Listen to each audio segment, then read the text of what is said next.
Gente querida, que a graça e a paz de Jesus continue derramada sobre os nossos corações. Estamos na parte 2 do nosso culto da família, nesse formato digital. É uma alegria muito grande podermos juntos adorarmos ao Senhor. Deus abençoe o missionário Lucivânia Santos, que esteve aí adorando a Jesus junto conosco também. Deus abençoe e recompense. Nós vamos continuar na presença do Senhor Jesus com muita alegria, bendizendo o nome dele. Eu quero ler com você um texto que a gente tem tomado por base para estarmos tratando de um assunto bem específico esses dias, e cuja direção tem como objetivo maior nos conduzir a um lugar de fortalecimento, de reposicionamento, de reconexão, de reencontro conosco mesmo, principalmente no que diz respeito a estarmos com o nosso coração fortalecido. E nós estamos falando sobre isso, a cada culto, a cada live, fortalecendo o coração. E eu quero ler com você Provérbios, capítulo 13, o verso de número 12, diz assim: a esperança demorada enfraquece o coração. A esperança, só essa parte, a esperança demorada enfraquece o coração. Alguém diz que o tempero da vida são as expectativas. E uma vez que essas expectativas são frustradas, elas se tornam a maior inimiga da esperança, que uma vez frustrada, porque a esperança e a expectativa andam juntas, ainda que se pense um pouquinho separado quanto às duas, do ponto de vista bíblico e teológico. Mas, uma vez que a expectativa ela é frustrada, ela se torna uma grande inimiga da esperança. E a esperança, uma vez atingida por essa expectativa frustrada, ela acaba fazendo com que o coração seja atingido e totalmente debilitado. E a definição que o livro de Provérbios encontra para falar dessa debilidade, ou esse momento em que o coração está debilitado, é falar do enfraquecimento dele. Ele diz que o coração enfraquece. E uma vez que esse coração ele enfraquece, o convite da Bíblia é para que a gente possa buscar termos esse coração de alguma forma renovado e fortalecido. Eu disse que há um certo embate entre a nossa cabeça, a nossa razão e o nosso coração, uma vez que a gente pensa na nossa alma como sede dos sentimentos. Mas na visão de Paulo diz em 1 Coríntios capítulo 2, verso 9, e isso a Bíblia faz questão de destacar, que esse coração está ligado à nossa mente. E Paulo diz que aquilo que não subiu ao coração do homem, ou seja, aos seus pensamentos, é o que Deus preparou. Mostrando claramente que a nossa mente, ela também do ponto de vista daquilo que a gente anseia e deseja, ela é a sede desse coração. E uma vez que nós entendemos isso, nós compreendemos que tudo que tem a ver com esse coração está ligado aquilo que a gente projetou, aquilo que a gente planejou, aquilo que a gente pensou. E que a Bíblia deixa claro que uma vez que não chegou, não aconteceu, não se recebeu, não se obteve, isso acaba trazendo um enfraquecimento muito grande para o coração do ser humano. E é claro que quando eu falo desse enfraquecimento, eu estou dizendo que isso mexe com a mente, isso mexe com o interior de cada um de nós. De modo que a gente percebe, como disse o salmista, a alma abatida. E aí a Bíblia fala do espírito abatido. E segue-se a partir do entendimento da palavra, falando também do corpo, que também fica abatido. E quando isso se torna uma realidade, é o momento da gente buscar. E é muito difícil a gente buscar quando a gente está se sentindo como alguém que levou uma rasteira na vida e passou a conhecer o chão, a lona da vida. Eu fico imaginando se a gente chegasse nesse exato momento, tendo alguma oportunidade de conversar com algum parente, com algum familiar das pessoas que estão agora mortas, vitimadas por todo esse embate, né, ali entre o Hamas e Israel, e disséssemos para ela: vamos buscar renovar o coração, fortalecer o coração. Dificilmente elas teriam ânimo para qualquer que seja a coisa, inclusive para isso. É claro que elas desejam estarem firmes, fortes, elas desejam estarem esperançosas, motivadas, mas elas logo diriam: olha, o momento não é bom para nem fazer nada. O que eu tenho que fazer agora é ficar aqui e chorar o meu luto, viver aí tentando me guardar e me proteger nesse momento até que tudo passe. Depois que isso tudo findar, ainda por muito tempo, eu vou carregar muitos pesares causados por isso que veio para mexer com a minha estrutura. E isso, claro, é de doer. É de doer ver alguém fazer uma filmagem de um berço onde uma criança deitava e a gente saber que essa criança foi vitimada. Então qualquer coração abatido, debilitado, atingido, frustrado, uma vez que as expectativas foram frustradas e elas se tornaram uma ameaça à própria esperança, de modo que se o coração, como diz o livro de Romanos, não creu contra a esperança, ele desaba. É muito difícil a gente pensar, mas a Bíblia apresenta caminhos, a Bíblia apresenta meios, a Bíblia apresenta aí para a gente todo um trajeto, escolhas, decisões, posicionamentos, que a gente tomando leva-nos a viver uma renovação nesse coração.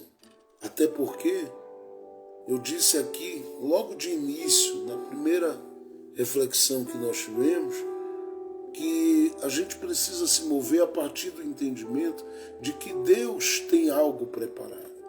E Paulo diz, olha, existem aquelas coisas que sobem aos pensamentos. Ele diz lá em Filipenses capítulo 4, verso 8. Mas ele diz em 1 Coríntios capítulo 2, verso 9, que tem coisas que não subiram ao pensamento do homem. E estas são aquelas que Deus preparou para aqueles que o amam. Então tem coisas preparadas.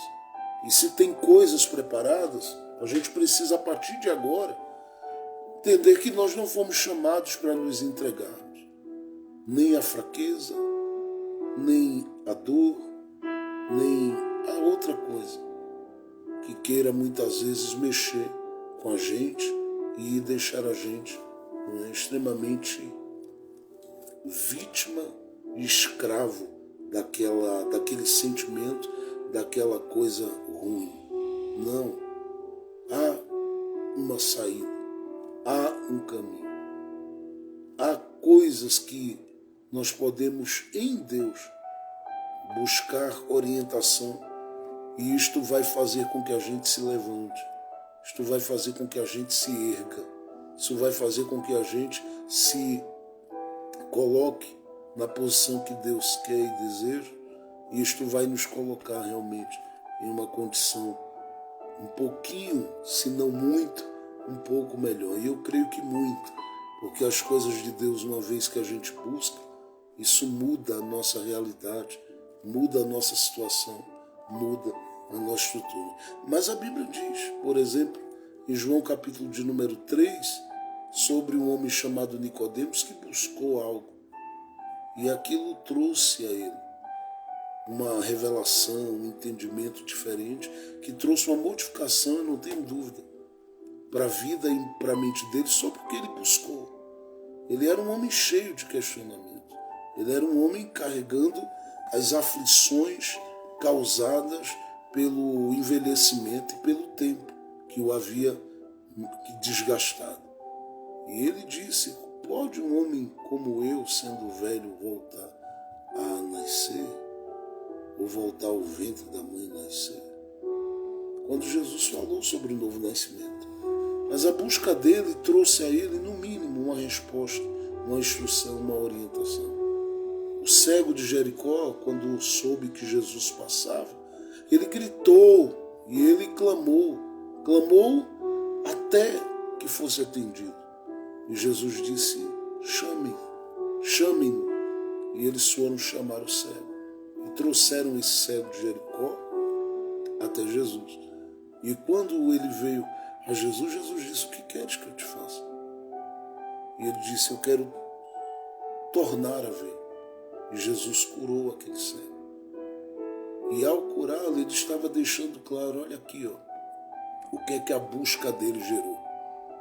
Porque a nossa busca vai nos levar a vivermos alguma coisa. Seja ela considerada pequena por você, ou um pontapé inicial para as coisas grandes de Deus, ou seja algo realmente grandioso e poderoso que Deus vai fazer na sua vida. A nossa busca vai levar. Lembre de Mateus capítulo 15, verso de número 21 a 28, e lembre daquela mulher cananeia que gritou pela filha. A busca dela trouxe o reconhecimento e a identificação por parte de Jesus de que a sua casa, apesar do rebuliço que estava lá e da situação opressa que a menina estava vivendo, ela era uma casa marcada por fé, pela misericórdia de Deus revelada na vida daquela mulher. E Jesus manifestou reconhecimento e concedeu a restauração, concedeu a libertação e a transformação da realidade que aquela menina estava vivendo. Outros eu podia citar aqui que buscaram, e a sua busca fez com que vivessem algo da parte de Deus. O próprio salmista, no Salmo, diz: eu esperei com paciência no Senhor. Ele se inclinou para mim e ouviu o meu clamor. Ele diz em outro momento, o salmista diz em outro momento: olha, eu quero deixar claro aqui que eu tenho sede de Deus e a minha alma o busca continuamente, constantemente. E um dos salmos chega a dizer assim: como o servo que brama, que clama, que busca, que deseja as águas. Eu tenho sede e a minha alma deseja a presença de Deus. Por quê? Porque toda busca nos colocará em uma nova posição, toda busca nos colocará diante de uma restituição, toda busca nos colocará diante de uma restauração, toda busca nos colocará diante de novas possibilidades. É por isso que o livro de Provérbios faz questão, de forma clara, concisa, nua e crua, de dizer que a esperança demorada enfraquece o coração. Mas, ao mesmo tempo, esse mesmo livro diz no capítulo de número 16 de Provérbios, no verso de número 1, que do homem são as preparações do coração, mas do Senhor é a resposta da boca. E aí ele diz no verso 3 do capítulo 16 de Provérbios: confia do Senhor as tuas obras, e teus pensamentos serão estabelecidos. Olha o que ele diz: confia ao Senhor as tuas obras, e teus pensamentos serão estabelecidos. Esses pensamentos aqui, ele está falando do coração, na visão de Paulo em 1 Coríntios capítulo 2, verso 9. Os teus pensamentos, ele diz, teu coração será estabelecido. Então o mesmo proverbista que diz, o mesmo sábio que diz que a realidade do coração, uma vez que espera isso demora para acontecer, ou muitas vezes acaba não vindo, a realidade é de um enfraquecimento. Mas ele diz também que se diante dessa situação nós confiarmos tudo nas mãos de Deus, o Deus de Abraão, de Isaac, de Jacó, o Deus revelado na pessoa bendita de Jesus Cristo, o Deus manifesto na pessoa do Pai, do Filho e do Espírito Santo, este Deus vai estabelecer, vai firmar, vai confirmar, ele vai estabelecer os nossos pensamentos e o nosso coração. Agora, esse caminho para o fortalecimento do coração é um caminho que a gente já vem citando aqui em inúmeros textos bíblicos e que nos levam a uma reflexão muito gostosa a partir da palavra sobre como, levando em consideração esses pontos e não permitindo que isso seja apenas um conceito, mas isso seja aplicado à nossa prática de vida diária, isso nos leva a vivermos com graça, vida e recebermos da parte de Deus gozo e saúde. Então eu quero olhar com você em continuidade ao que a gente vem falando. O que é necessário? O que buscar?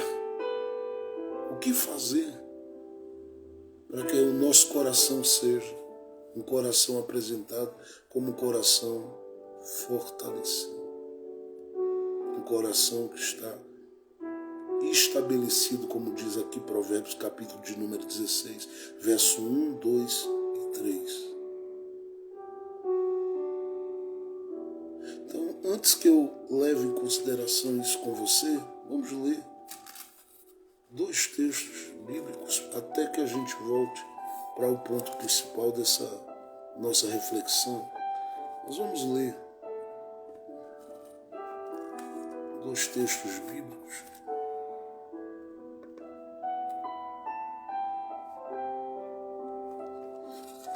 Primeiro, observe comigo o Evangelho de Jesus, conforme escreveu Mateus capítulo 1.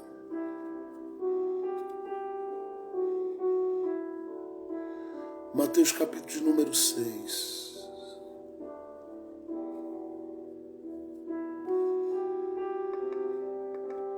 Observe a partir do verso de número 19. Preste atenção que parece não ter nenhuma conexão, mas tem. Parece não ter nenhuma ligação com o que eu estou falando, mas tem. Não ajunteis tesouro na terra, onde a traça e a ferrugem tudo consome, e onde os ladrões não minam nem roubam. Porque onde estiver o vosso tesouro, aí estará também o quê? Vosso coração.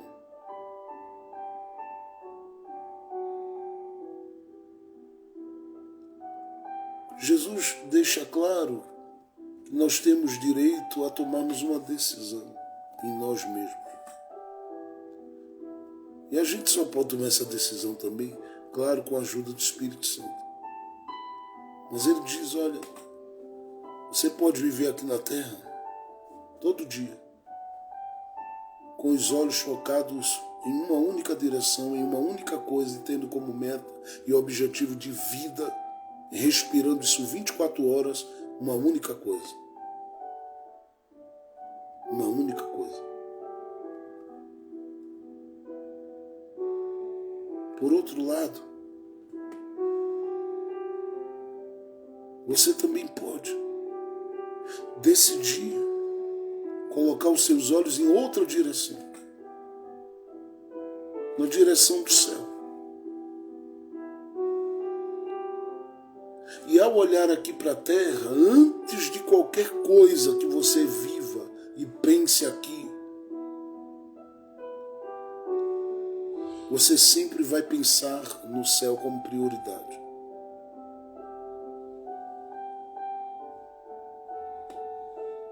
Porque ele diz, onde estiver o teu coração, aí está. Onde está o teu tesouro, aí está o teu coração. Com isso, eu quero deixar claro que uma vez que o coração ele se sente enfraquecido, ele faz e nos leva a fazer algumas escolhas. E quando essas escolhas são feitas, só entende quem está muito ligado. Só vai entender quem estiver muito ligado. Quando essas escolhas são feitas, pensando no que a gente pode aplicar, investir e ter como retorno, sem considerarmos o céu como prioridade e sem considerarmos juntarmos tesouro no céu, ele diz, isso tudo vai nos levar a dores infindas. Por que eu estou falando dessas dores? Porque onde se aplica, se haverá uma espera, e essa espera, ela muitas vezes será uma espera frustrada pelas próprias expectativas que também foram frustradas. E por que eu estou dizendo que isso será frustrado? Porque Jesus diz aqui, aonde esse tesouro que se acumula é apresentado, ladrões roubam. Ele diz, a traça e o ferrugem consomem. Mas ao mesmo tempo ele diz, se você junta no céu, ele diz, ali nem a traça, nem o ferrugem consome. Aí ele para e diz para a gente, para mim, Jefferson, onde está o teu tesouro, aí está o teu coração. Se eu quero ter o coração fortalecido, eu preciso considerar, antes de qualquer outra lição que a gente vai extrair aqui, onde está o meu tesouro? A decisão que eu tomei quanto a esse tesouro. Porque se eu tomei a decisão de fazer desse tesouro apenas um tesouro, cuja prioridade dele é 100% e 24 horas por dia da minha vida, na minha vida, aqui na terra e somente terra, eu vou me frustrar em algum momento, eu vou me sentir abalado em algum momento, eu vou me sentir sem condição de caminhar, de prosseguir e de avançar com esperança na vida, porque tudo será frustrado, porque isso aí é consumido pela ferrugem, é consumido pela traça. Mas ele diz, se antes disso, porque o problema de Jesus não é com o que você junta, jamais seria.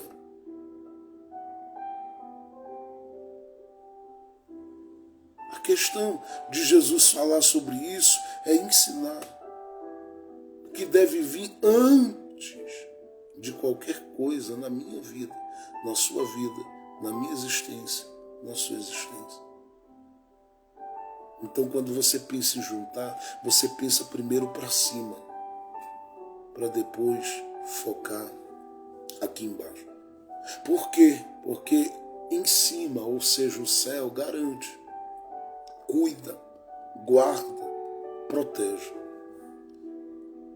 A gente sempre vive isso como pastor. Eu já estou desde 2008 com muita intensidade, uma vez que fui reconhecido e ordenado, separado ao ministério naquele período. Mas desde 99 que eu venho experienciando bons relacionamentos e boas conversas com pessoas nessa jornada. Eu sempre digo, é muito bom congregar, é muito bom estar junto com gente que a gente ama. Muito bom. Claro que num lugar saudável onde a gente é nutrido espiritualmente e amado, não tolerado. Não tolerado. Mas nessas muitas conversas que eu tive em diálogo com algumas pessoas, eu vi, às vezes,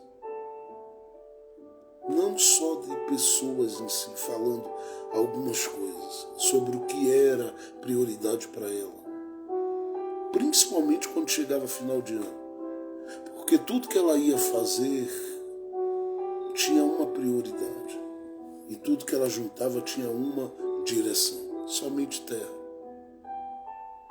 somente terra, somente terra. Por que o Senhor diz somente terra? Porque o texto diz somente terra, ajuntando na terra. Então ela já programava o meu janeiro, minhas férias, meu isso, meu aquilo, sempre colocando-se à frente de tudo. E por incrível que pareça, talvez você não ache estranho, porque você não é alguém que diretamente lida com determinadas contas e questões. Mas por incrível que pareça, nesse período, era o período que mais eu ouvia os colegas falando e dizendo: Jefferson, todo final de ano, a gente percebe que o coração das pessoas muda de direção de uma forma que cai as ofertas de uma forma dolorosa. E fica tudo, Jefferson, sobre as coxas da gente. E a gente às vezes tendo que protelar uma coisa, outra, e dizendo aguarda aqui, aguarda aí. E às vezes não, porque se mexia às vezes ali. E alguns falavam que ter que mexer numa coisa que estava destinada a uma outra questão ligada ao próprio reino. E ali se esquecia, muitas vezes, que se tinha trabalho missionário, que se tinha discipulado, que se tinha uma série de coisas que se estava fazendo. Isso porque o coração estava juntando tesouro simplesmente no final de ano, focado em terra e apenas na terra. Jesus diz: não ajunta tesouro nessa direção só. Jesus diz: ajunta primeiro na direção do céu. É muito fácil fechar as mãos para as coisas que envolvem as coisas de Deus. É fácil, é simples. O espírito de Mamon trabalha, gente, nisso. E ele consegue achar lugar no coração de pessoas, ao ponto delas se colocarem numa condição onde elas vivem para receber, nunca para dar. Jesus diz: quando você ajunta tesouro dessa forma, sem se preocupar com o céu, porque o céu aqui tem a ver com tudo que você faz na sua relação com Deus também.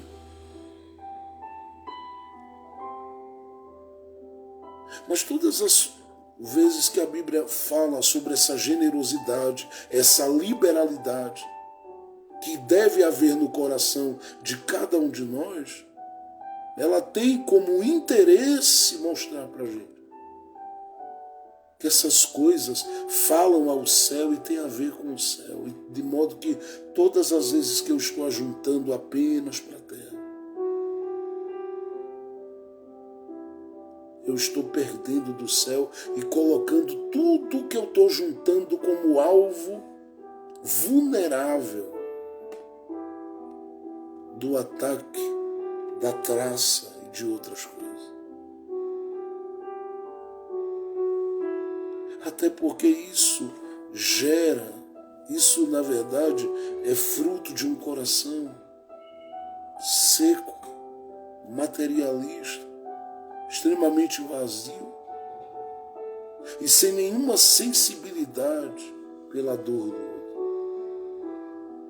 Até porque não importa se eu deixo de fazer sem dar nenhum tipo de explicação e de carinho, ou manifestar algum tipo de carinho. E Deus olhando. Mas quando a traça chega, essas pessoas se desesperam. Porque chega, e em algum momento alguma coisa acaba mexendo e tirando. Existem situações que acabam tirando de pessoas valores que elas jamais teriam coragem de plantar na direção das coisas que têm a ver com o céu como prioridade. Elas jamais fariam. Jamais. Jesus diz: cuidado com a traça, porque o caminho do fortalecimento do nosso coração passa pelo entendimento de que nós precisamos saber onde está o nosso tesouro. Porque se está aqui embaixo, com o que se perde aqui embaixo, com o que a traça devora aqui embaixo, com o que não acontece aqui embaixo, tudo desmorona. Mas se está na direção do céu, do que do céu procede? Porque no céu nunca falta. E eu me amarro em Jesus por isso. Eu me amarro em Jesus por isso. Porque no céu nunca falta. Há pessoas que podem dizer assim: vou sumir, vou desaparecer, não quero nem saber, já fui abençoada mesmo. Aí o céu olha e diz: tá bom, a própria vida te encontra. Porque a vida acaba encontrando. Mas aí ele olha e diz: mas eu não fico sem provisão. Nem as minhas coisas ficam sem provisão. Ele move para um lado, move para outro e abre os céus. E aí alguém diz assim: pastor, por que o senhor fala de recurso, fala de dinheiro, às vezes fala de algumas questões? Eu dificilmente vivo batendo na tecla, mas eu ensino. Por que eu ensino? Porque boa parte das aspirações da sua vida estão ligadas às suas realizações pessoais, e essas realizações incluem isso no pacote. Porque senão elas não chegam e não se tornam uma realidade. Por que eu estou dizendo isso? Porque é justamente aí que essa traça opera. E quando você diz: algo não chegou e o meu coração enfraqueceu por conta disso, esse coração enfraqueceu porque de alguma forma alguma coisa atrapalhou daquilo vir, daquilo chegar. Algumas coisas eu sei, tem a ver com o plano e a vontade de Deus. Outras tem a ver com essa realidade da vida. E tem outras que tem a ver com questões que são de verdade espirituais. Então Jesus diz assim: onde está o teu tesouro? Porque o fortalecimento do nosso coração passa pelo entendimento de onde está o nosso tesouro. Se é terra, a gente vai esperar que da terra venha. Mas se foi sepultado, da terra não virá. Agora, se está ligado ao céu, e Jesus diz: ajuntai no céu, então entenda que do céu nunca faltará. Filipenses capítulo de número 4, verso de número 19, Paulo diz assim: o meu Deus, segundo as suas riquezas, as riquezas de Deus estão ligadas ao céu. Ele suprirá todas as vossas necessidades em glória, por Cristo Jesus. Porque o céu nunca falta.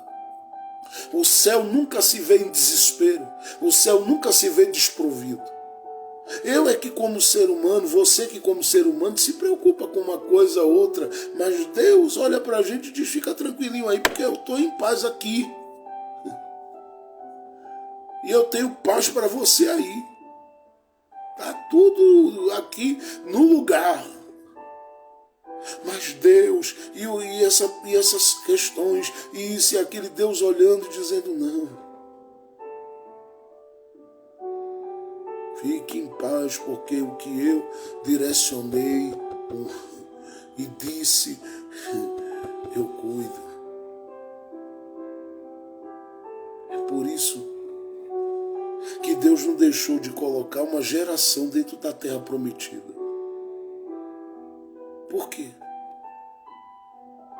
Porque você sabe que morreu uma geração que saiu com Moisés do Egito.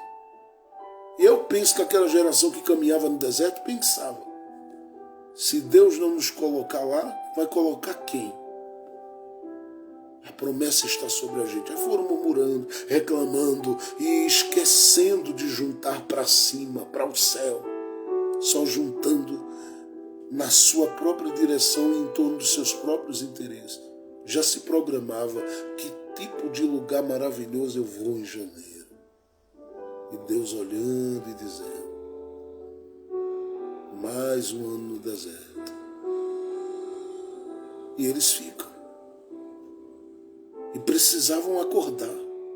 Precisavam despertar. E não despertavam. Aí a Bíblia fala de murmuradores que estavam ali. A Bíblia fala de gente que se levantou contra Moisés, contra Arão. O que eu acho incrível é que essas pessoas, assim, geralmente acabam se levantando para falar e dizer: olha, isso é assim, isso aqui está errado, isso aqui está errado. Mas eu digo: como essas pessoas não apresentam solução? Porque quando você anuncia ou diz: olha, isso aqui está errado, você precisa apresentar soluções. Eu sei que quando se fala do que está errado, se diz: olha, isso de verdade está errado. Esse tipo de posicionamento, ou isso ou aquilo que foi feito, está errado. Mas a gente não foi chamado para apontar problemas. Nós fomos chamados para apresentar a solução. Porque os problemas, de forma natural, eles atingem a igreja, a vida e o cotidiano das pessoas. A gente foi chamado para apresentarmos solução. E é aqui que fica algo importante para a nossa vida. Porque dependendo de onde está o nosso tesouro, aí está o nosso coração. E aí, uma vez que você pensar sobre isso, você vai me dizer se o seu coração vai ser fortalecido ou não. Porque se você tem um coração Porque a Bíblia fala do coração liberal, do coração generoso, a Bíblia fala do coração perdoador, a Bíblia fala do coração amoroso, do coração acolhedor.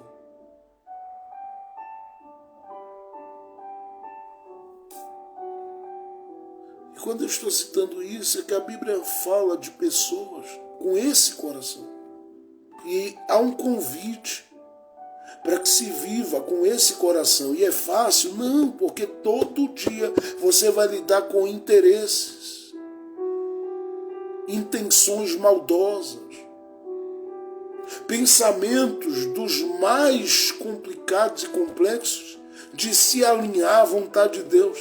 Por mais que você abra a Bíblia e por mais que você ensine corações difíceis. Mas a Bíblia fala desses corações. Então a pergunta é: onde está o seu tesouro? Porque dependendo de onde ele está, não vale a pena nem pensar em tomar determinadas decisões para o fortalecimento do coração, porque não virá. E por que não vai vir? Porque dependendo de onde está o seu tesouro. Não, pastor, eu tenho juntado apenas para o céu. Se você junta para cima do céu e das coisas de Deus, flui o que você necessita aqui embaixo. Se você junta para qualquer que seja a direção, mas tudo que está ligado aqui embaixo, você perderá muito do que do céu tem para fluir, porque a terra, ela não responde sem que o homem esteja alinhado com o plano de Deus.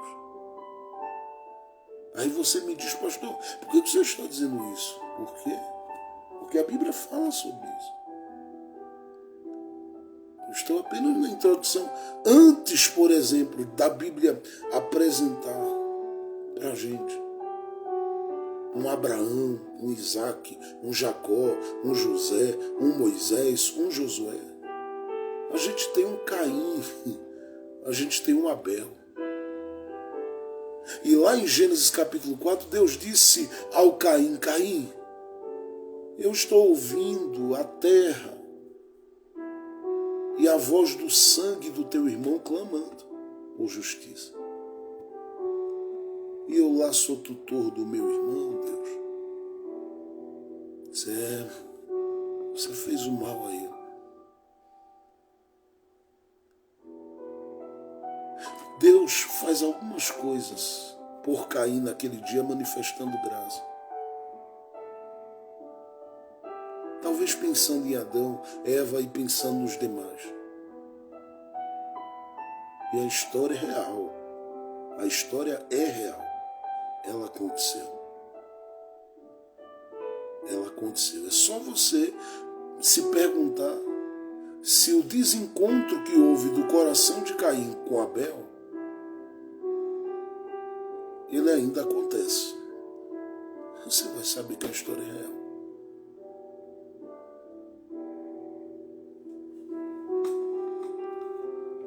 Deus manifesta misericórdia, mas diz a Caim uma coisa que eu jamais gostaria de ouvir da parte dele. O que foi, pastor? Ele disse assim: a terra não te dará a sua força. Você vai semear, ela não vai te responder como você precisa. Você vai plantar, ela não te dará respostas como você carece. A terra não te dará a tua força. Gênesis 4. Você imagina o que é você dizer: eu estou na terra, trabalhando em um solo, esse solo vai responder, esse solo vai produzir, você perceber que passa-se meses e meses e ele não vai produzir.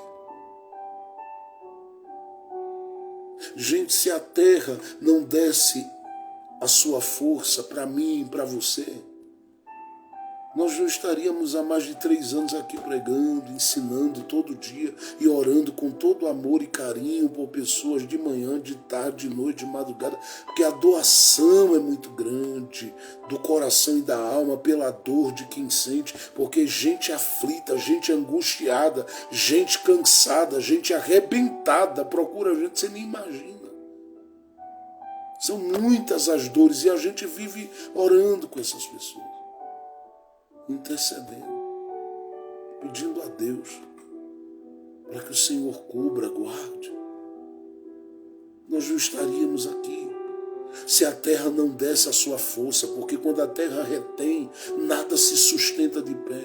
A gente depende do que a terra produz.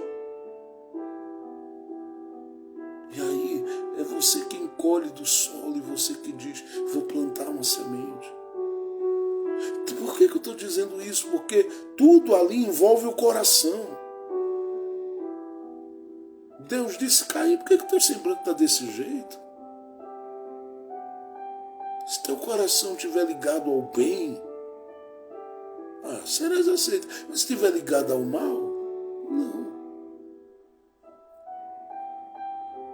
Era onde estava o tesouro que fez a diferença. Porque se o tesouro está no céu, não importa se a oferta de Abel é aceita por Deus. Eu continuarei aprendendo como ofertar. E eu continuarei aprendendo a colocar o meu coração livre e liberal diante de Deus. Agora, por que eu estou falando isso tudo? É trazendo uma palavra de despertamento apenas para aqueles corações que nos veem, nos ouvem, nem imagina por trás do que a gente faz, a dimensão do que a gente está realizando todo dia. O que a gente faz para o Senhor e faz por corações, por vidas. Mas por que eu estou falando isso? Porque dependendo de onde está o seu tesouro, seu coração vai ser fortalecido. Ou não. Ou não. Então olhe para um outro versículo da Bíblia. E eu já paro. Para a gente poder ir para um texto bíblico que eu vou ler aqui também com vocês. E a gente já encerra. Mas eu quero olhar com você um outro texto bíblico, e é a palavra por si só que fala com a gente. Eu sei que ela fala.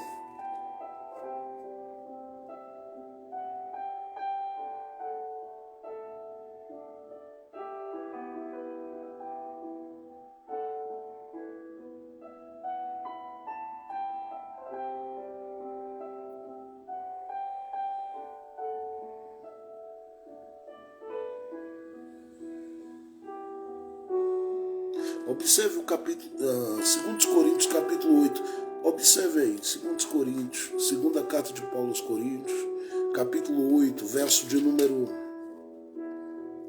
4 em diante. Paulo diz assim, pedindo-nos com muitos rogos a graça e a comunicação deste serviço que se fazia para com os santos. E não somente fizeram como nós esperávamos, mas a si mesmos se deram primeiramente ao Senhor e depois a nós, pela vontade de Deus.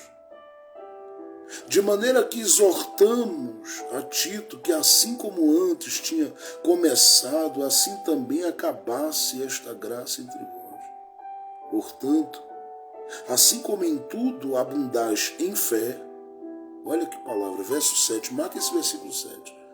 Portanto, assim como em tudo abundais em fé e em palavra e em ciência e em toda diligência e em toda caridade para conosco, assim também abundeis nesta graça. Verso 8. Não digo isto como quem manda, Paulo diz, mas para provar pela diligência dos outros a sinceridade do vosso amor, do vosso coração, a sinceridade da vossa caridade. Primeiro, dependendo onde o seu tesouro está, seu coração será fortalecido ou não. Segundo, dependendo da sinceridade do seu amor, você será fortalecido. Paulo diz à igreja: vocês foram liberais e não cessaram de abençoar a obra. O coração de vocês se abriu de modo que Deus fez com que vocês se tornassem a partir daí abundantes em fé e em todas as outras coisas.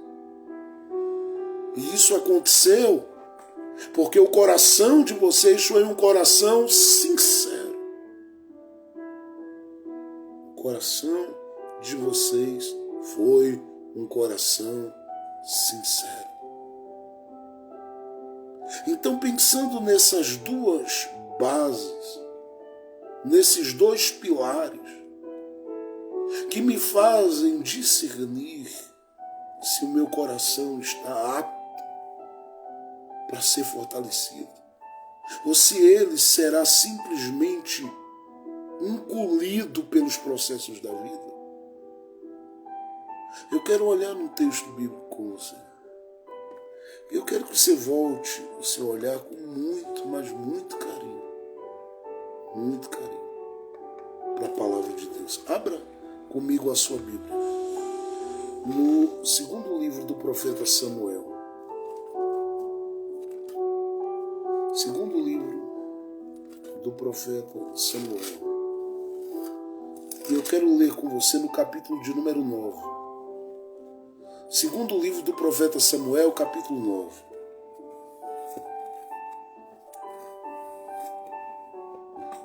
Todas as vezes que você disser: Deus, fortalece meu coração, primeiro, pergunte onde está o seu tesouro, porque aí está o seu coração. Segundo, avalie seu coração e veja se você tem sido generoso, liberal nas suas ações, em tudo e em todas as coisas, seja para perdoar como para cooperar. E veja se na medida que você é assim, há sinceridade em você. Porque você tende a ser vítima de todo um processo. Eu vou dizer de novo, você tende a ser vítima de todo, eu vou dizer nem um processo, mas todo um sistema que luta para transformar você em uma pessoa insensível, uma pessoa orgulhosa, uma pessoa prepotente, soberba, uma pessoa cujo olhar se volta para si mesmo e somente para si mesmo. E você vai ser bombardeado todo dia para ser assim. Isso começa de forma muito simples. Seja o melhor. Faça melhor. Isso são coisas que são necessárias. Você entregar tudo de melhor que você tem, da sua inteligência, da sua sabedoria, e aplicar isso no seu dia a dia. Mas você que tem fé não ouve isso com o coração vazio, ou sem dizer nada. Você ouve isso dizendo assim: para a glória de Jesus. Para a glória de Deus. Por quê? Porque quando você une essa ideia do ser o melhor para a glória de Deus, você está se colocando na posição de alguém que diz para Deus: eu tenho habilidades que o Senhor me deu. Eu não quero passar vergonha nelas. Eu quero que teu nome seja honrado comigo nisso. É a ideia de juntar para cima que faz diferença na vida da gente. Então olhe para 2 Samuel, capítulo de número 9. É um texto conhecido, nós já passamos por esse texto, mas eu quero aqui, em 10 minutos no máximo, que eu já passei muito do horário, 10 minutos no máximo, trazer uma rápida palavra aqui para o seu coração. Verso 1. Disse Davi: há ainda alguém que ficasse da casa de Saul para que lhe faça bem por amor de Jonatas? Alguém disse: tem. Mefibosete. Quem é ele? Alguém diz assim, ó.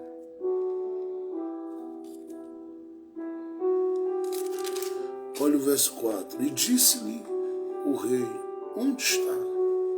E disse Ziba ao rei, eis que está em casa de Maquir, filho de Amiel, em Lodebar. Então mandou o rei Davi, e o tomou da casa de Maquir, filho de Amiel, de Lodebar. E vindo Mefibosete, filho de Jonatas, o filho de Saul, a Davi, se prostrou com o rosto por terra e se inclinou, e disse Davi, Mefibosete, e ele disse, eis aqui teu servo. E disse-lhe Davi, não temas, porque de certo usarei contigo de beneficência por amor de Jonatas teu pai, e te restituirei todas as terras de Saul teu pai, e tu de contínuo comerás pão à minha mesa. Versículo 13. Morava, pois, Mefibosete em Jerusalém, porquanto de contínuo comia à mesa do rei, e era coxo de ambos os pés. Quem é Mefibosete? Filho de Jonatas, neto de Saul.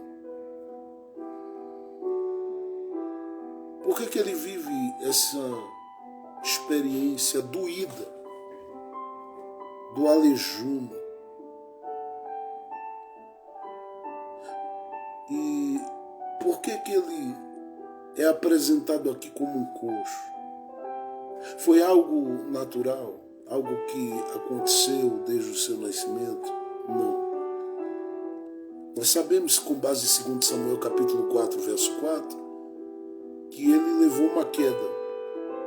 Quando seu pai morreu, seu avô morreu, a pessoa que cuidava dele, desesperada, o tomou e foi tentar fugir. E por alguma razão, esse menino veio a cair. E ao cair, ele morre. Ele fica aleijado. Sabendo ele, aqui nesse momento que ele fica aleijado, que ele está fugindo, porque o seu pai morreu. E ele toma ciência de que Jonatas morre. Ele toma ciência, o conhecimento de que, com 5 anos de idade, ele toma conhecimento de que seu avô está morto. A gente está falando de um menino de 5 anos, mas a gente tem que considerar que naquele período, esses meninos eles já eram preparados logo cedo. Jesus, por exemplo, com 12 anos, já estava debatendo e conversando sobre Bíblia com os homens da sinagoga. Com 12 anos de idade. Eles novos já começavam a serem preparados para a vida. Bem novinho.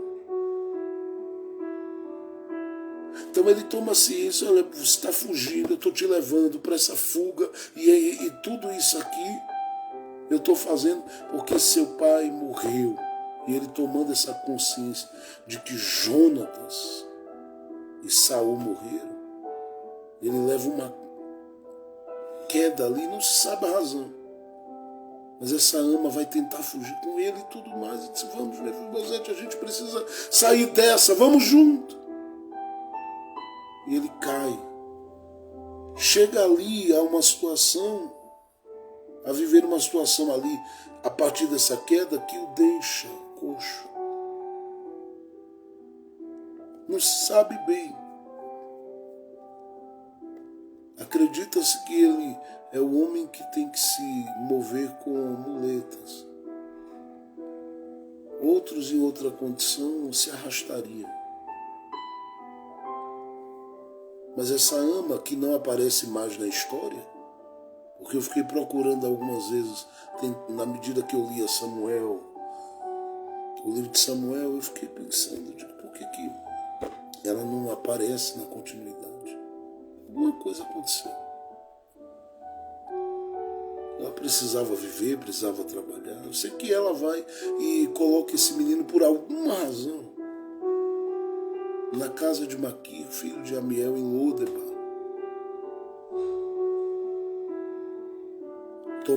esse menino está ciente de que o pai morreu, o avô morreu, e ele está ciente de que ele está coxo por causa de uma queda causada por essa situação, que o levou a estar ciente de que seu pai e seu avô haviam morrido. Então, diante desse quadro, esse menino em 2 Samuel capítulo 9 é citado, porque Davi está no trono e lembra-se de uma aliança que ele fez com Jonatas. Em 1 Samuel capítulo 20 diz: eu quero saber aonde está. Onde está o cara? Tem alguém? Onde está? Então disseram, tem Mefibosete. Onde ele está? Onde é que está o cara, meu irmão? Disseram, ele está em Lodebar, na casa de Maquir. E Davi disse, mandem buscá-lo. Mandem buscá-lo. E foram buscar. Eu não sei quanto tempo demora isso, mas vão buscá-lo e ele vem para Jerusalém. E quando ele chega aqui, onde está o Davi reinando, ele vai mostrar que ele vem como alguém que já viveu muito tempo da vida dele.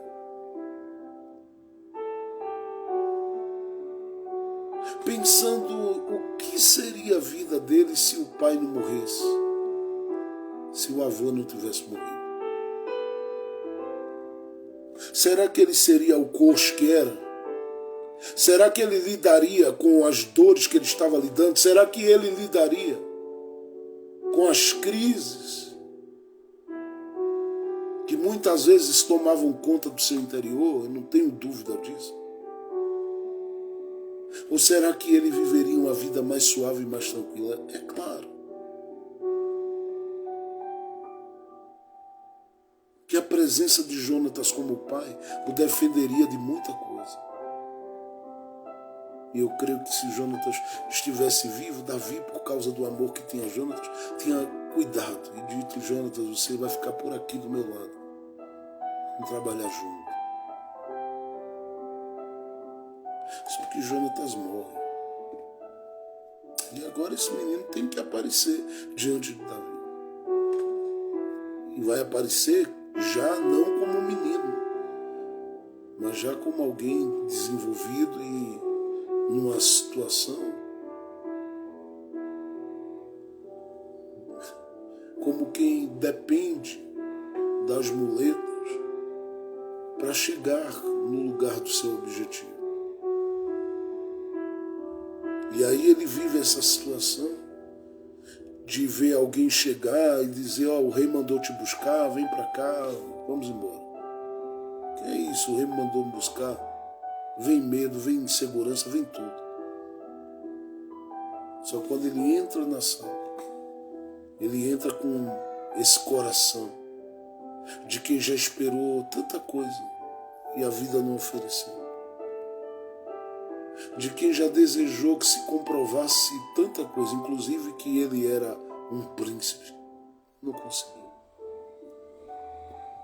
Ele vivia na casa de Maquir, filho de Amiel em Lodebar, na terra aparentemente difícil, numa situação bem difícil, porque ele está dependendo de alguém para morar.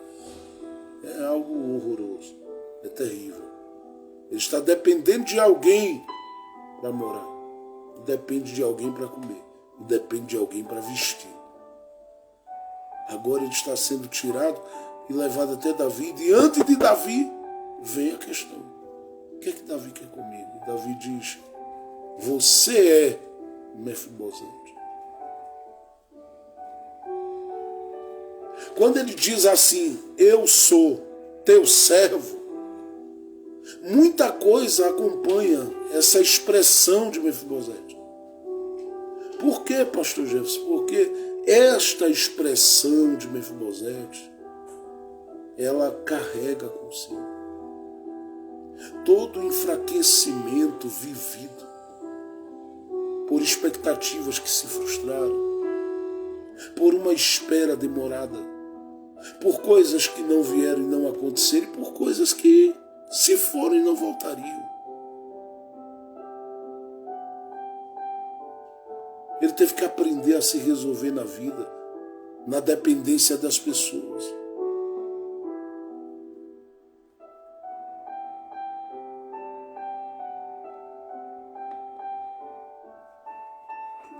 É doloroso, é doído. Mas ele teve que lidar com tudo isso. Não pense que ele chega na presença de Davi com o coração de alguém que diz assim: eu vou dar um pulo de alegria. Não pense que ele chega na presença de Davi como alguém que diz assim: eu vou dar um salto de alegria, porque o rei me chamou. Porque a gente canta e é bonito, eu gosto de ouvir, a gente prega e é bonito. Ele está dando um adeus a Lodebal, o coração dele está saindo de lá sem saber nem o que é que o espera. Ele não tem mais expectativa de nada. Sem pai, sem avô, sem família. Sem uma história produtiva e digna de ser contada. Sem uma história daquelas que, para o dia de hoje, seria de uma grande audiência para os programas jornalísticos de maior audiência no Brasil nesse horário. O que ele carrega consigo é o alelume. O que ele carrega consigo é o fato de ser um coxo. O que ele carrega com ele é essa realidade de lembranças de uma queda. O que ele carrega com ele é essa ideia de um passado marcado. Isso não o coloca numa posição privilegiada, feliz, abençoada, realizada. Não! Isso coloca numa situação muito difícil. Porque quando ele está diante do rei, a pergunta que ele deve ter feito para ele é: o que é que o rei quer comigo?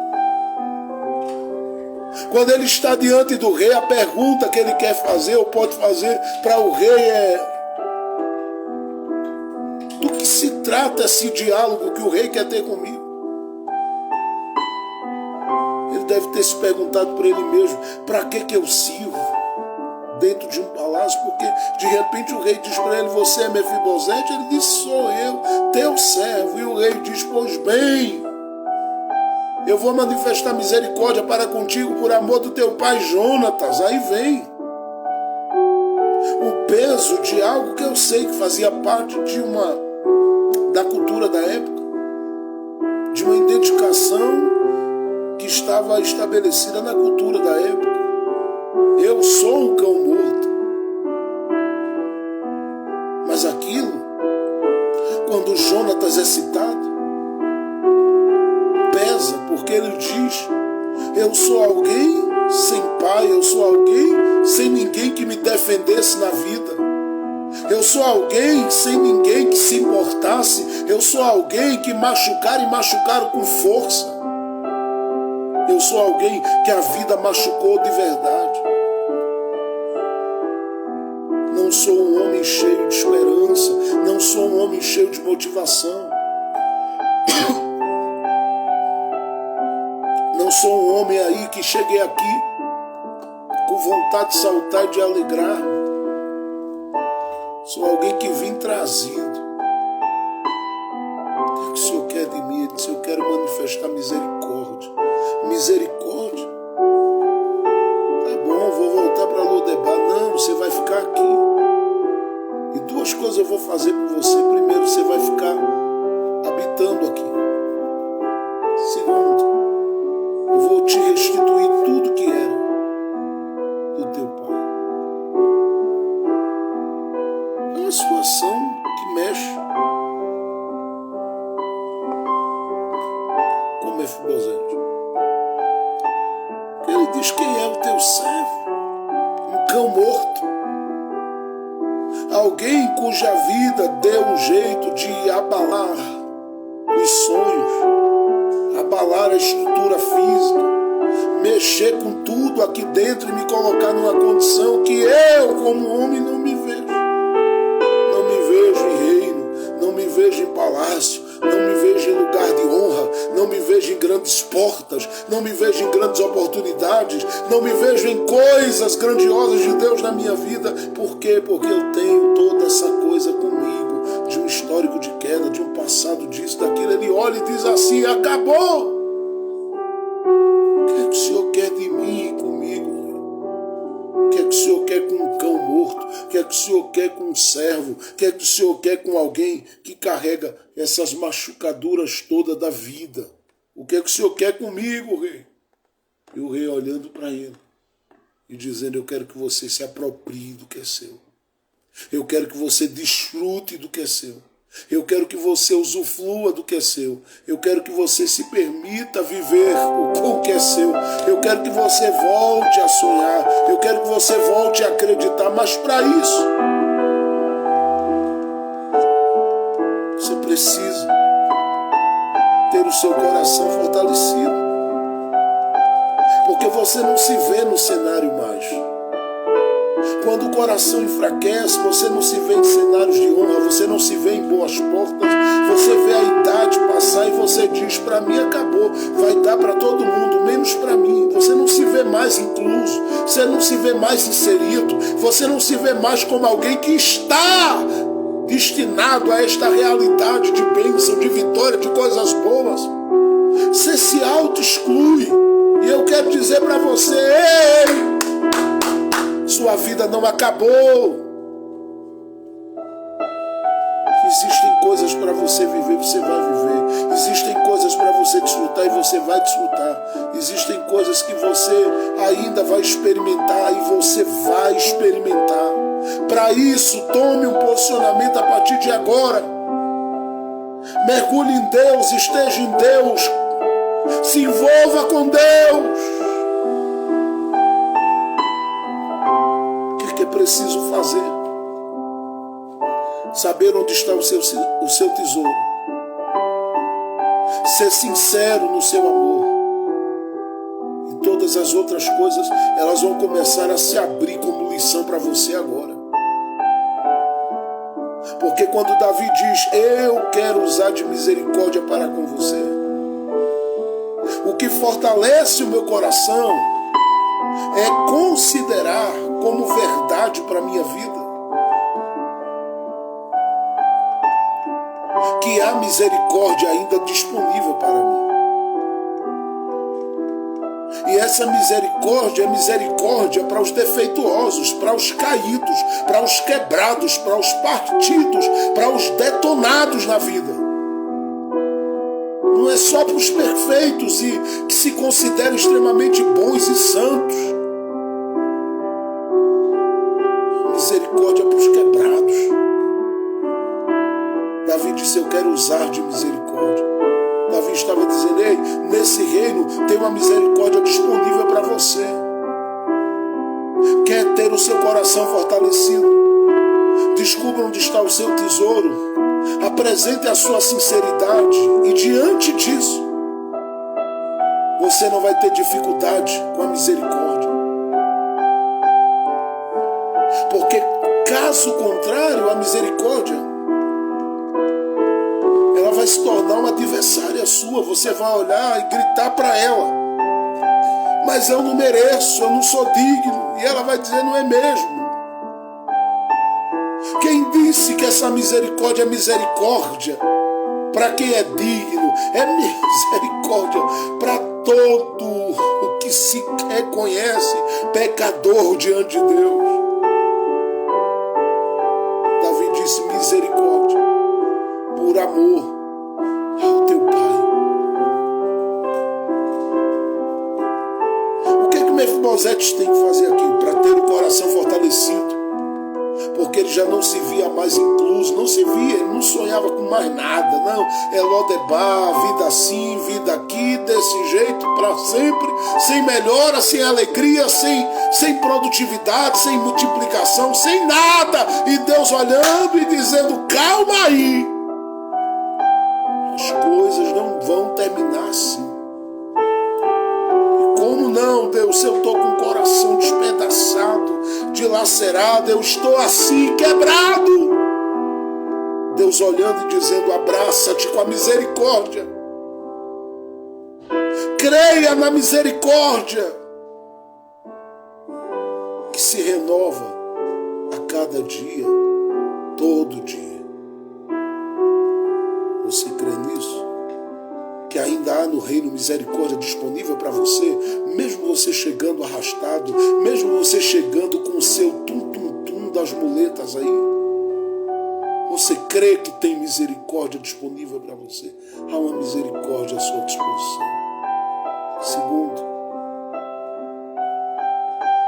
Segundo, Davi diz, olha para o texto, a Bíblia diz assim, verso 7, não temas, porque de certo usarei contigo de beneficência, de bondade, de misericórdia, por amor de Jonatas teu pai.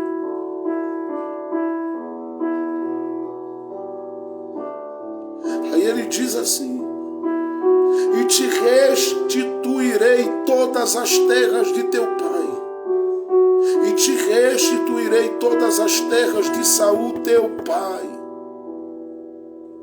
O que Davi está dizendo aí? Além dessa misericórdia, há uma justiça nesse reino. E aqui, deixa-me dizer, quando a gente sente o coração enfraquecido, despedaçado, quase sempre tem a ver com essa espera demorar e com as injustiças praticadas contra nós. Ingratidão é horrível, é terrível. Ingratidão, isso é uma palavra que está presente na vida das pessoas, continuamente, constantemente. Ingratidão. Deus pode ser bom como for, misericordioso como for, mas o coração não diz a Ele obrigado de manhã, obrigado de tarde, obrigado de noite, pelo que eu como, pelo que eu bebo, pelo que eu vivo, pelo que eu respiro. Você é alvo também dessa ingratidão porque você faz. E nem sempre é acolhido em amor pelo que faz. Deus tem uma justiça que diz em dias de espera por justiça que parece não vir,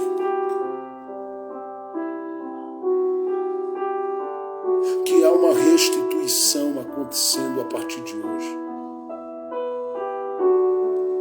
Corações fortalecidos são corações que se deixam banhar pela fé da justiça de Deus. Paulo diz em Romanos capítulo 5, verso 1, que nós estamos justificados por Deus em Cristo Jesus. E por isso nós temos paz com Deus.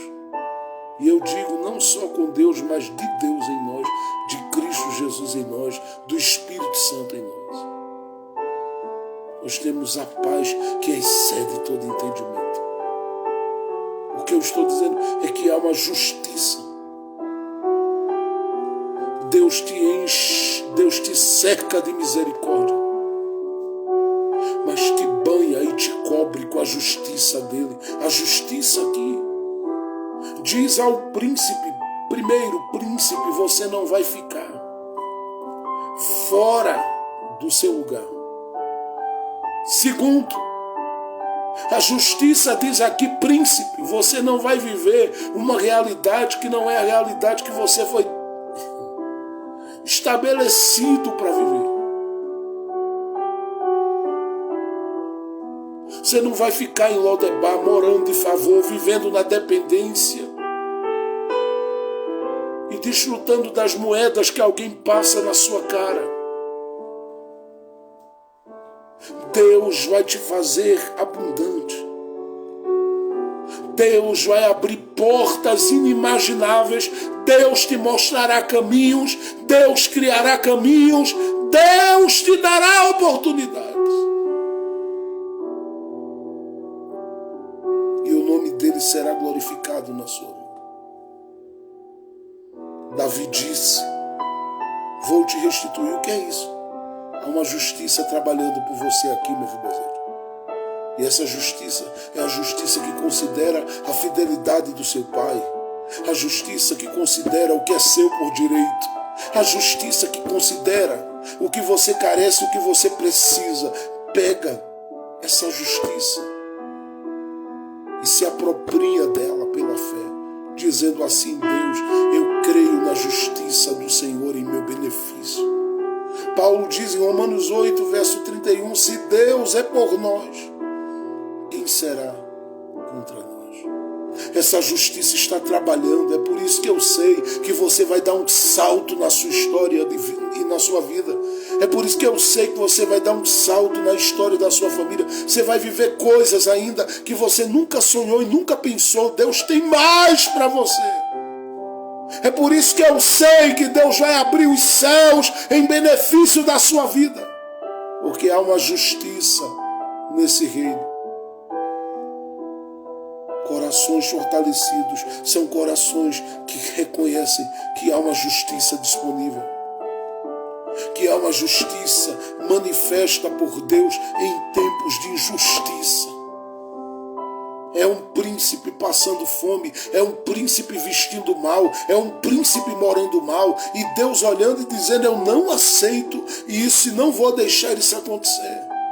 Essa injustiça praticada contra meu filho, essa injustiça praticada contra o meu servo, essa injustiça praticada contra o meu coxo, não, eu vou restituir. Terceiro, e eu paro agora, corações fortalecidos precisam crer que há uma misericórdia, porque você precisa buscar essa misericórdia e deixar que ela te ache também. Eles creem que essa justiça está disponível, mesmo quando foram alvo de injustiça. Você precisa se permitir ser banhado pela justiça de Deus. Segundo, capítulo de número 9 aí, o texto diz assim, olha o verso de número 7, 8 e 9, eu vou ler os 3 versículos. E disse-lhe Davi, não temas, porque de certo usarei contigo de beneficência por amor de Jonatas teu pai, e te restituirei todas as terras de Saul teu pai, e tu de contínuo comerás pão à minha mesa. Preste atenção, verso 8. Então se inclinou e disse, quem é teu servo? Para tu teres olhado para um cão morto tal como eu, para que tu manifestes essa justiça para comigo.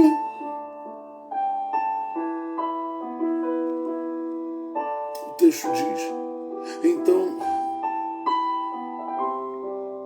chamou Davi a Ziba, moço de Saul, e disse, tudo que pertencia a Saul e de toda a sua casa tenho dado ao filho de teu Senhor.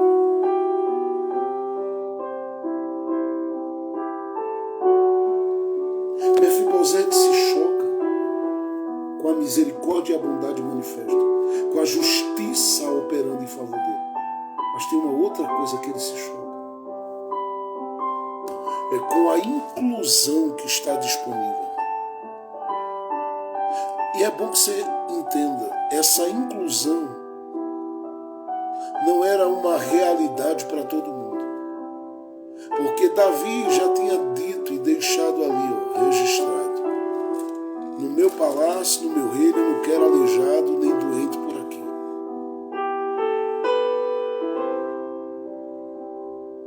Como é que Mefibosete está entrando numa porta que está fechada? Deus. Mefibosete se choca, porque ele olha e diz assim, ó, pelo que eu olhei aqui, ó, tem um Absalão perfeito, aparentemente. Tem gente aqui, ó, alinhada, bela.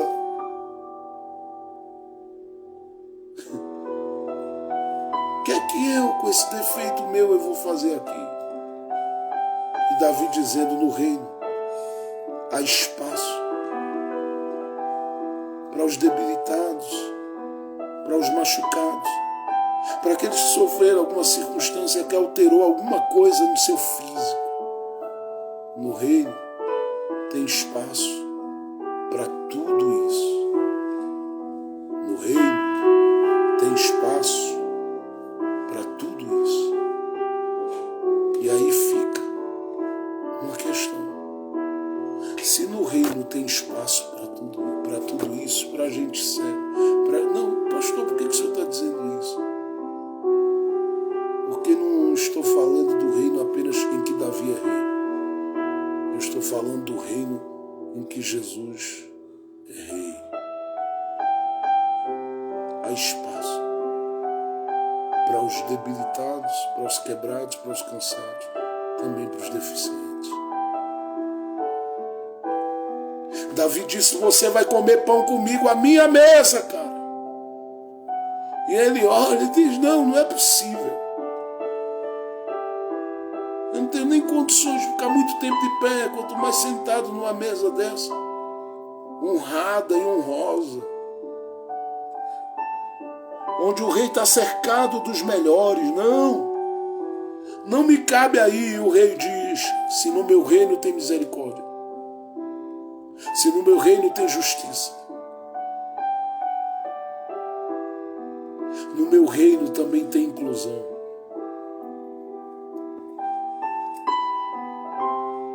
Há espaço para gente que se arrasta.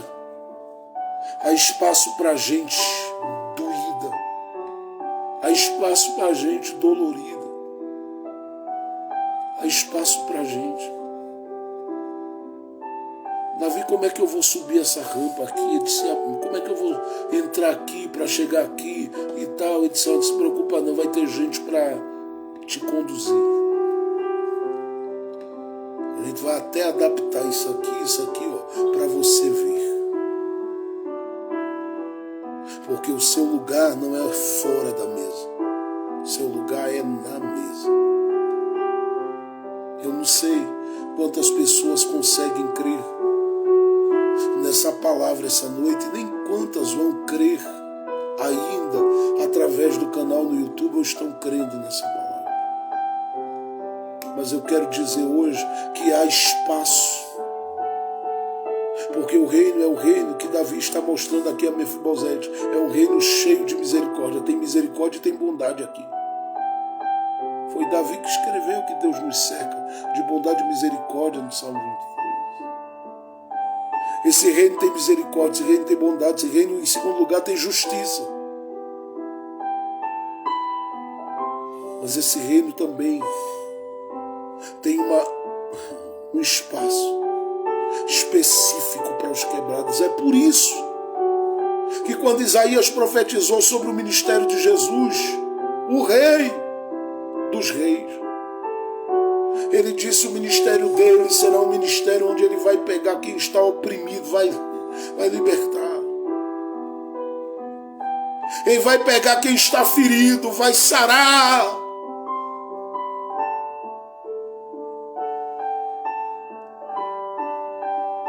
Você pode ser a pessoa que se considera a pior pessoa, a mais terrível, a mais difícil de se encaixar em algum lugar de honra. Você nem se vê mais lá. Mas eu quero dizer a você, tem um espaço que é seu na mesa. O verso de número 13 diz: morava, pois, Mefibosete em Jerusalém, porquanto de contínuo comia à mesa do rei. Porquanto de contínuo comia à mesa do rei. De contínuo comia à mesa do rei. Não sei se você entende e percebe a força disso. De contínuo comia à mesa do rei.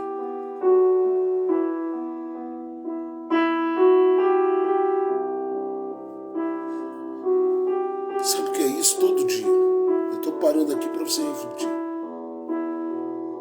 Todo dia.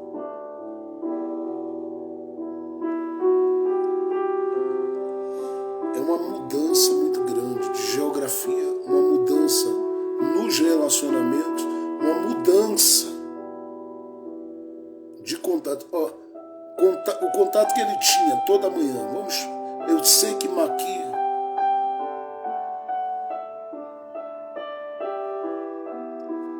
e onde ele estava ali, ele era tratado bem. Ele estava inteiro, ele estava de pé ainda, ele estava indo de pé na medida do possível. Ele ainda estava vivo. Ele era tratado bem, mas uma coisa era ter contato com a mesa lá em Lodebar. Outra coisa é ter contato com a mesa em Jerusalém.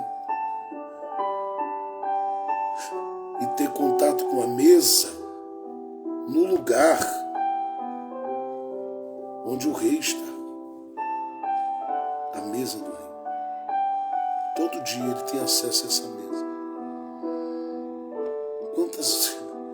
Eu fico imaginando o quanto Mefibosete precisou ir sendo trabalhado por ele mesmo. Todo dia.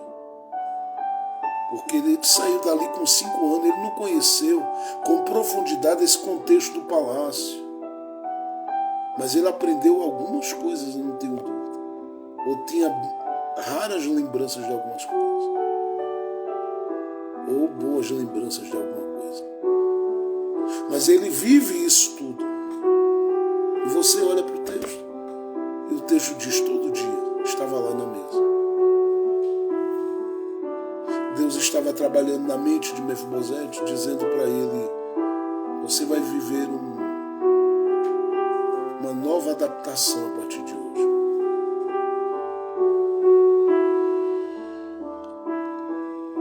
Você vai se adaptar a uma nova proposta, a uma nova realidade, a uma nova vida a partir de hoje.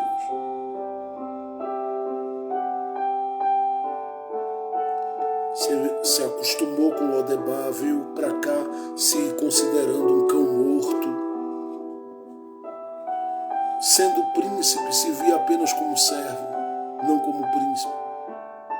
Mas a partir de hoje, de contínuo. Por que todos os dias comer à mesa? Para voltar a respirar, mas se permitindo ser trabalhado todo dia pela realeza da mesa e ser instruído numa nova proposta, numa nova cultura, numa nova visão, num novo tempo. Quando o coração é fortalecido, nós estamos aptos para vivermos novas experiências de provisão, de sinais, de honra, de coisas grandes de Deus. E eu estou dizendo, tem gente aí que já está pronta.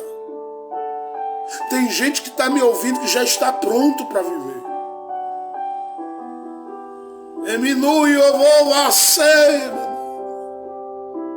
Deus vai começar a mover a sua vida. Está vivendo uma nova adaptação. Eu não estava acostumado com esse tipo de talher, mas agora está. Esse tipo de comida aqui é bem diferente da comida que tinha lá em Lodebar. E essa roupa aqui, e essa cadeira aqui é bem diferente da que tinha lá em Lodebar. E todo dia ele vai sendo trabalhado e vai se acostumando com a realeza do reino. E com uma cultura totalmente totalmente diferente da realidade de Lodebar. Eu estou profetizando hoje, porque Deus não vai deixar você fora da mesa. Ele te quer nela. As resistências que se estabeleceram e que enfraqueceram o seu coração, elas jamais vão prevalecer de novo.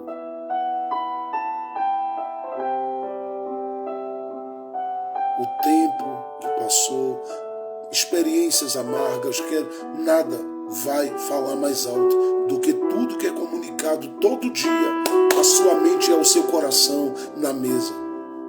Prepara a tua mente, prepara teu coração, prepara os teus dias para viver. Quando eu estou dizendo prepara os teus dias, prepara a tua bagagem, tua mala. Junta as tuas coisas aí, começa a planejar e vai preparando teu coração para umas férias diferentes. O Deus da misericórdia, o Deus que é Deus que manifesta justiça e revela a sua justiça.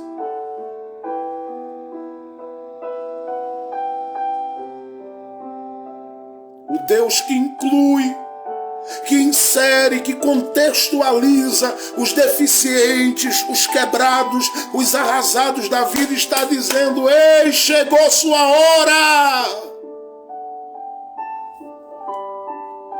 Restituição é a palavra que vai estar presente na sua vida daqui para frente. Renovação, devolução, honra, alegria, favor, bênção, fartura. Deus está mudando a tua realidade a partir de hoje. Creia!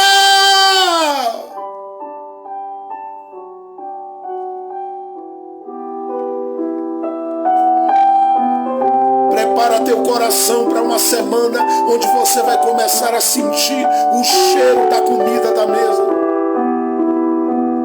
Você vai perceber que você não está longe disso, está bem pertinho. Eu vou profetizar mais uma vez, eu não sei quem crê, mas hoje pega esta palavra para a sua vida, porque eu quero ministrar debaixo da autoridade do meu Senhor. Ele está falando ao teu coração. Vai nesta tua força e vê como tudo está bem perto de você viver.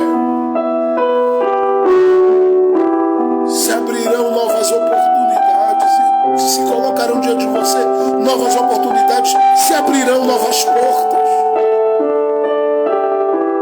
Você vai dar voltas por lugares que você nunca imaginou.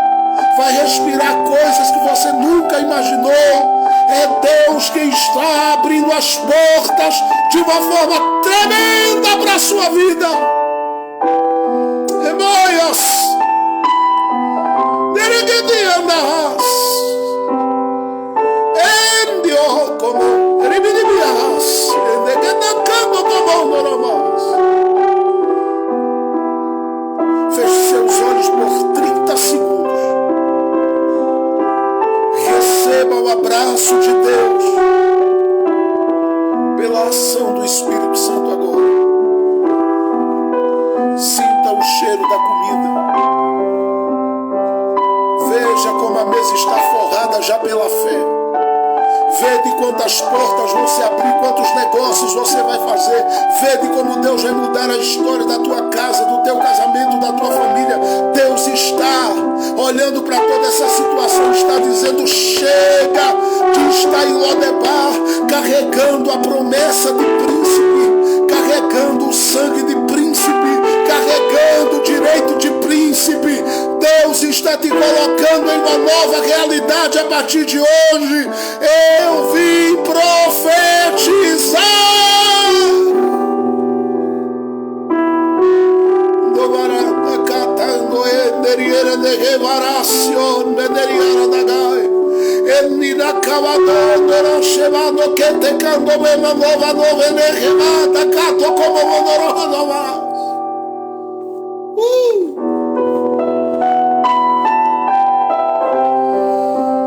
É Deus quem está selando esta palavra na sua vida.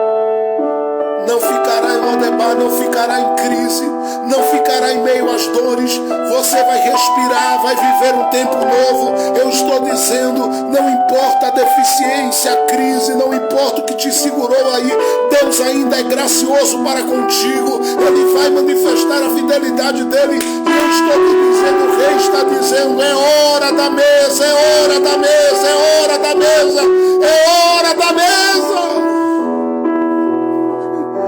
Oh Deus, prepara o coração para uma semana de bênção, para uma semana alegre, uma semana feliz, uma semana de vitória de Deus na tua vida, uma semana cercada de misericórdia, uma semana onde a justiça de Deus trabalhará por ti, uma semana marcada pela provisão de Deus. Deus vai mover as coisas desta semana ainda. Eu tenho profetizado a cada semana e eu sei que Deus está trabalhando e Ele vai trabalhar, Ele vai agir, Ele vai mover as mãos dele esta semana e já está movendo. Tempo de mesa, tempo de viver o que está na mesa para você preparado. Amém. Guarda esta palavra no coração e viva uma semana crendo em restituição, em restauração, em tempo novo de Deus na sua vida. Porque o Senhor te conduzirá a dias de alegria, a dias de paz, a dias de vitória.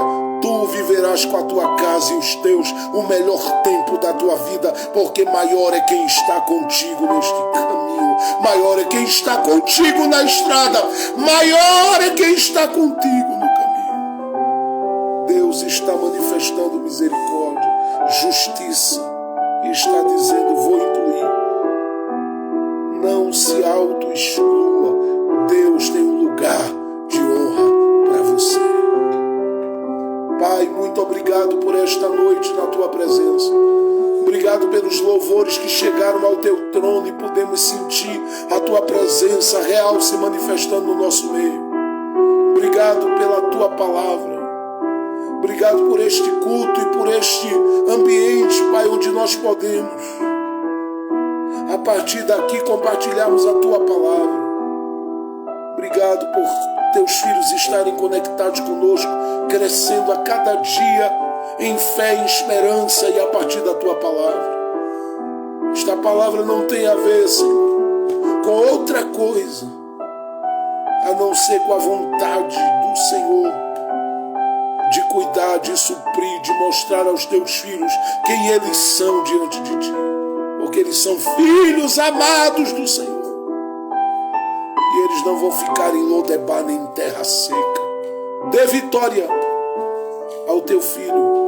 Dê vitória à tua filha.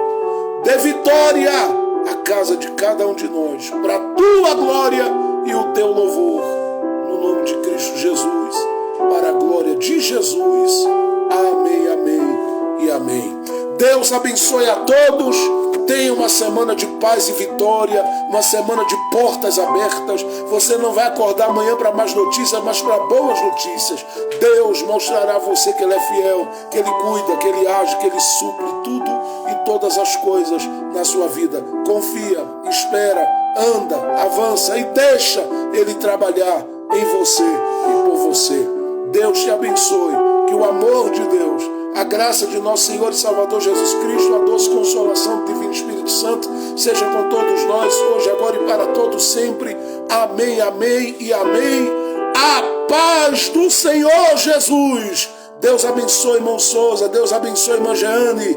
Deus abençoe, irmã Daniela. Deus abençoe a vida da Dani, Deus abençoe a vida da irmã Aline, Deus abençoe a missionária Lucivânia, a missionária Fátima Costa, o Brian, a Laura, Deus abençoe a irmã Mirtes, Deus abençoe a irmã Aline Livorati, estamos orando por sua vida. Deus abençoe no nome de Jesus a vida da irmã Fernanda, enfim, a todos que estiveram conosco, uma semana de paz e vitória. E lembre-se, você não está só, e faça uma coisa, não desista de você, porque nós vamos continuar insistindo, e eu creio na vitória de Deus para a sua vida e para a sua casa. Deus te abençoe. Uma ótima semana cheia de paz.